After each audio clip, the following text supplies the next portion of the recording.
Welcome to Tech presented by KaiZen, where we will explore common cleaning questions and answers. Let's get started. I would like to introduce KaiZen's own Carolyn Leary.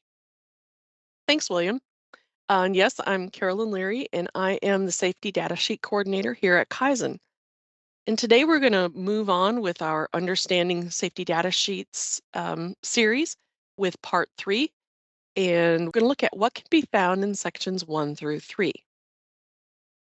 Just a quick recap from parts 1 and 2, which you can go back and review on KaiZen's Tech to Tech YouTube channel, is that we talked about a safety data sheet is a relatively brief document. It outlines the hazards of a chemical and provides the guidelines for the proper handling, storage, and shipping of that material. Countries that have adopted the GHS system as part of their National Hazard Communication Program all require safety data sheets to be in the same format. And just a reminder that GHS itself is not a law, but merely a guideline that's used in the production of these documents. The GHS guideline does provide very specific and consistent methods to determine the types of hazards and their level of severity in a chemical or mixture.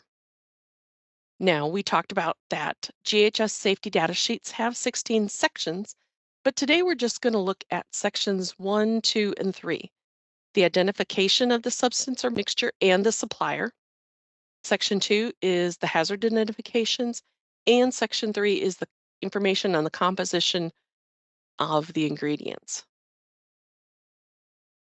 Digging into Section 1, the identification of the substance or mixture and of the supplier. Here you will find the product identifier, and this is the name by which it's known out on the market. If it is a single component material, the CAS, the EC or European Commission number, or any other chemical identifiers must be listed here. And also, if this material has any registration numbers or other unique identifiers for the country of use, these should be found in this section. Subsection 1.2 is the recommended uses for that chemical or mixture, or if there are any known restrictions to use. Subsection 1.3 gives the name and address, phone number for the manufacturer or supplier of this material. There could be more than one listed here, and you will also find contact information for the party responsible for the safety data sheet. Generally, it's going to be an email address or a web link where that can be reached out for more information. And lastly, in section 1.4, there will be emergency telephone numbers. This could be a telephone number, again, to the supplier or manufacturer themselves, or to a contracted emergency service with access to the safety data sheet or the hazards present in the materials. May also find national emergency or advisory group numbers here. Also, if there are operational hours or restrictions on times to call, these should be listed here as well. Section 2 is the hazards identification section. This section reports the hazards of the product that was determined using the guidelines that I discussed in part 2 of my series. Subsection 2.1 is the classification under GHS of the substance or mixture. And if you recall, there are 3 types of hazards. There are the physical hazards, and these could be things such as flammability, explosivity, or if it's corrosive to metals. Could be the health hazards, things such as if it's a skin corrosive or irritant, does it cause respiratory irritation, or is it a carcinogen? And then the last group of hazards is hazards to the environment. Does it damage the ozone layer, or is it dangerous to water and animals therein? When you go back and look at the chemical that I put together for purpose of demonstration, and let's say we determine that this is a great cleaner and we're going to put it on the market. So KaiZen's new cleaner was determined to have a skin corrosive level 2 hazard and to have acute toxicity level 4. Here again, you'd find these in section 2.1. In section 2, there may not be any hazards listed, and that's perfectly acceptable. If a chemical is not considered hazardous under GHS, there just needs to be a statement here, and you'll find that there should be a sentence to the effect that this product doesn't meet the criteria for classification as hazardous under GHS guidelines, or something to that effect, just so you know that the author didn't just leave this blank, but that the product itself is considered not hazardous. Subsection 2.2 are where you're going to find the label elements. These are things like your signal word, the pictogram, then the hazard and precautionary statements associated with that product.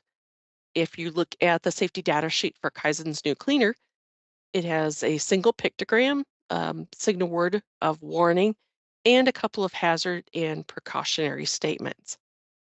One thing to note is that when you compare your safety data sheet, section 2.2, to the label, these sections should match exactly.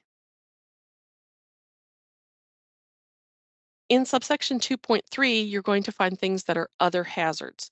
Um, these are things that did not influence the GHS classification of the mixture or material, but should be noted by the user.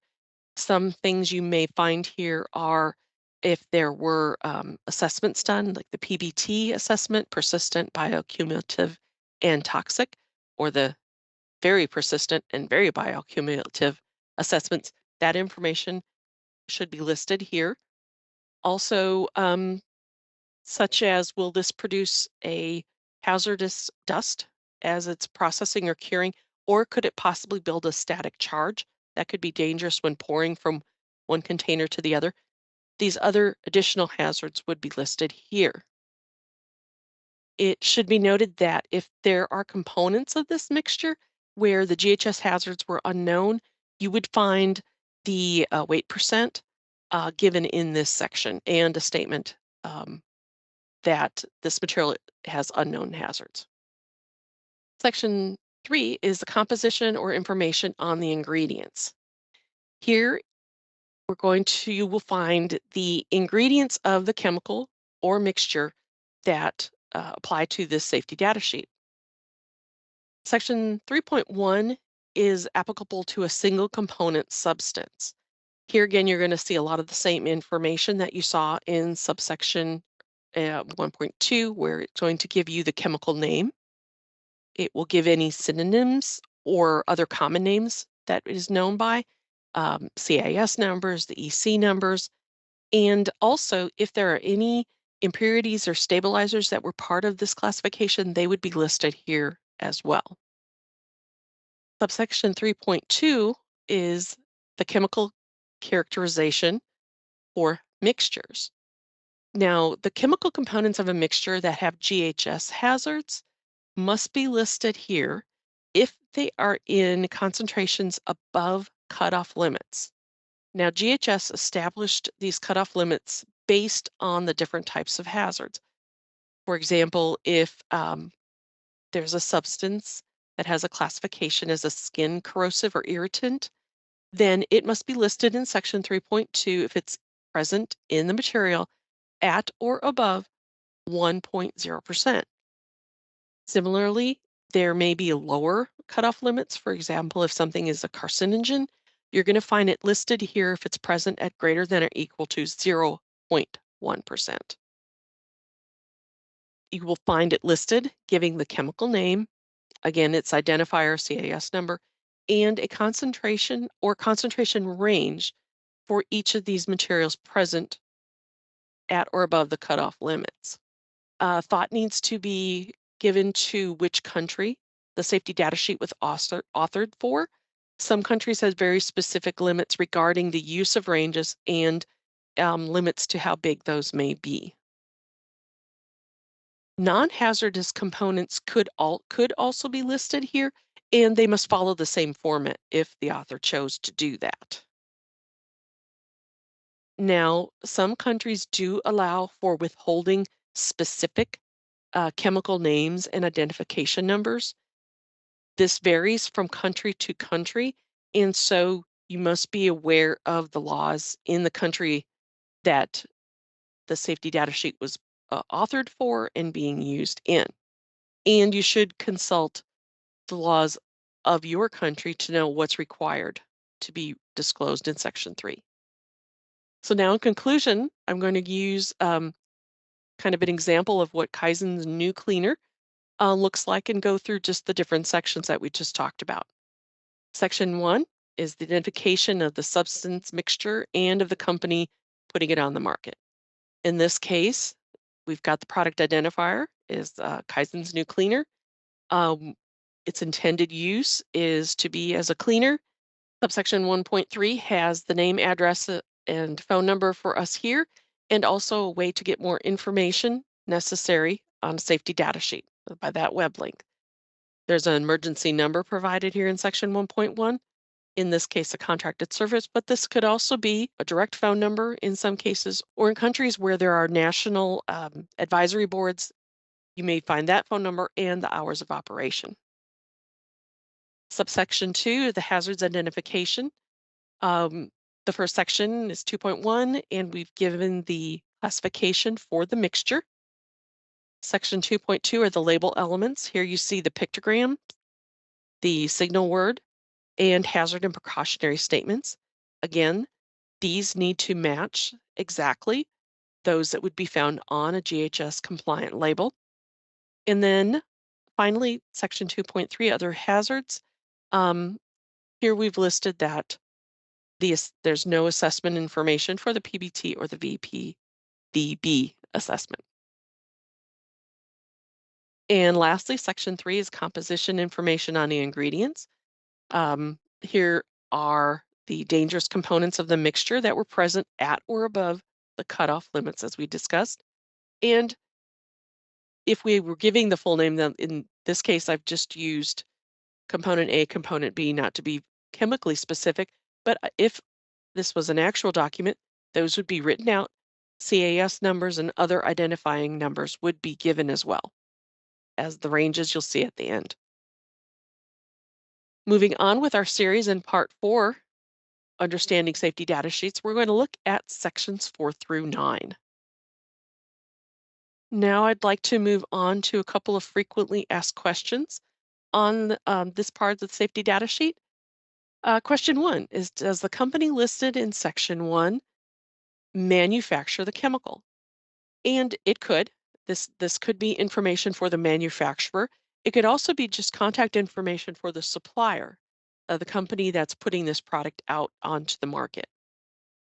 Again, it should include the name, address, and phone number, and the way for the user to contact them if there are additional questions on that product or on the safety data sheet. Question 2 is, does section 3 tell me all the components of this product? And no, it's not a requirement. Unless it's a single component. A single component material must give the chemical name and identifying numbers. If it's a mixture, the only requirement is to list the hazardous components that are present at or above these cutoff limits as defined by GHS. Some companies choose to list even the non-hazardous components, but they have to be listed the same way as those with GHS hazards. And lastly, with GHS, our safety data sheets for the same product, the same in every country. And no, that's not necessarily the case. Each country chooses which revision of GHS to adopt as part of their national hazard communication program. And under those programs, they can also choose to add additional lists of chemicals that they consider hazardous or are monitoring. So this could affect the classification in that country. And that's why it's always very important to have the safety data sheet for your country of use. And that's all I have to offer today. And thank you for your attention, and I'll turn it back over to William. Thank you, Carolyn. And thank you all for tuning into this Tech to Tech session. If you would like to discuss this topic further or have any questions that weren't answered in this session, please contact your local Kaizen regional manager or send an email to tech@kaizen.com, and we will have someone follow up with you as soon as possible. Do you want to have exclusive access to future content sent directly to your inbox, or do you know someone who would benefit from these sessions? If the answer is yes, just go to tech2tech.kaizen.com and fill out the subscription form. And if you like this video, be sure to follow us on our social media platforms for more expert cleaning content.